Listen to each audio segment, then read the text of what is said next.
Welcome to Module 2 of the MELI Unit's Data Analysis and Reporting course. In this module, we will introduce you to key concepts of quantitative data analysis, including basics of response rates and non-response bias, and an introduction to ways to analyze and report data. Let's get started. We'll start with, what is a response rate? Your response rate is the number of people who completed any part of the survey divided by the number of people who received the survey. Let's look at what we mean by received the survey. In your original mailing list, you may have email addresses that bounce back because they are no longer valid. We would remove those from the denominator and only include those respondents who actually received the survey. For example, let's say you send a survey to 1,000 people and all emails are valid and were received by the potential respondents, and you get 200 responses back. Your response rate is 20%. If you have watched our data cleaning module, you may have heard us talk about completion rate. So what's the difference? Response rate refers to the number of people who start a survey but do not necessarily finish it. A respondent could answer one question and still be considered as responding to the survey. Completion rate, on the other hand, refers to the number of people who finish a survey in its entirety. If a survey has 20 questions, a respondent would have to answer all 20 questions to be considered as completing the survey. For example, let's again say you send a survey that reaches 1,000 people, but this time, 250 people respond to the survey, while only 175 complete the survey in its entirety. In this case, your response rate is 25%, while your completion rate is 17.5. So what can be considered a good response rate? There are actually a lot of factors that go into that answer, but for ECA programming, and in accordance with industry best practices, MELI surveys aim for a minimum response rate of 60%. And if you want to know more about response rates, you can read MELI's Survey Response Rates paper, which can be found on our capacity building website. And while 60% is a good baseline expectation for your surveys, that can change for a few reasons. The first is how long ago respondents participated in the program. For ECA evaluations, we have typically seen high response rates for program participants who completed the program within the last 3 years, a lower response rate from participants who completed the program between 3 to 7 years ago, and a much lower response rate from anyone who completed an exchange program more than 7 years ago. Next is the mode of the survey. You can conduct surveys face-to-face, by telephone, or by sending a link through email or some other electronic means. The mode of survey matters quite a bit, and you decide how to do so by thinking about the demographics of your respondent group. For instance, older respondents are generally more likely to respond to online surveys sent via email, as is currently most common.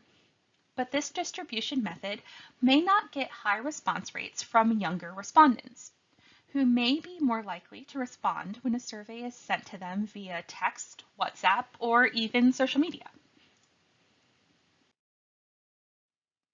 Another is internet connectivity. Respondents might have limited access to reliable internet and therefore might not be able to take longer web-based surveys. And lastly is connection to the program.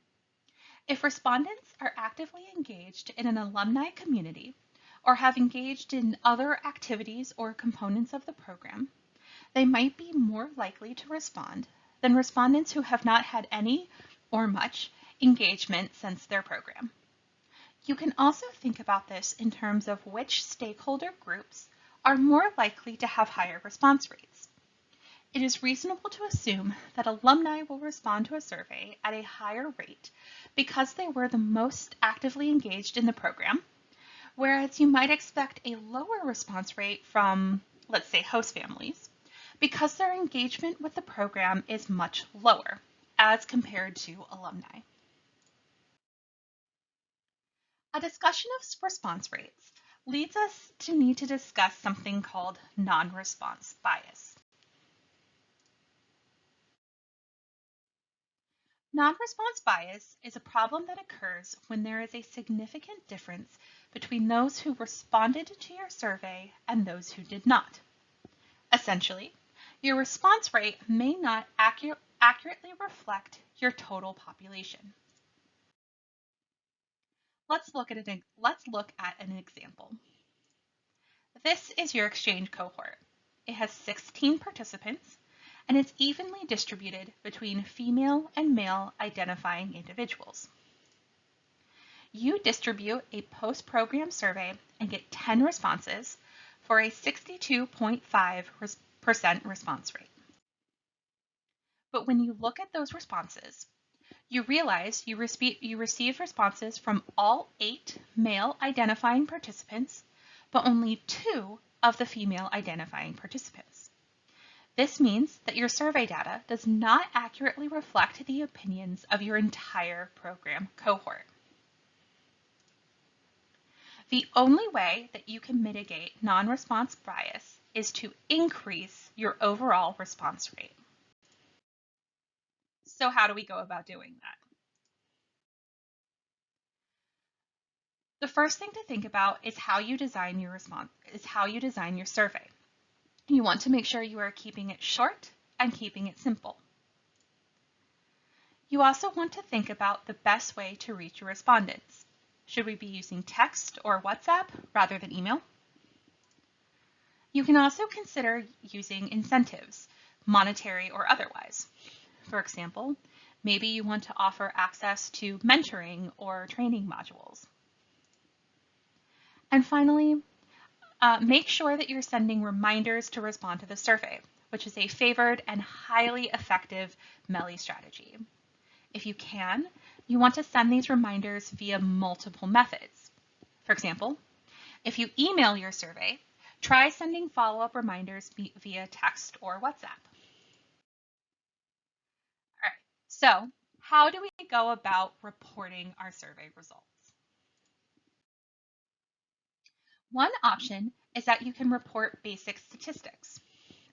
Essentially, this is just the percent or number of respondents who respond to a certain question.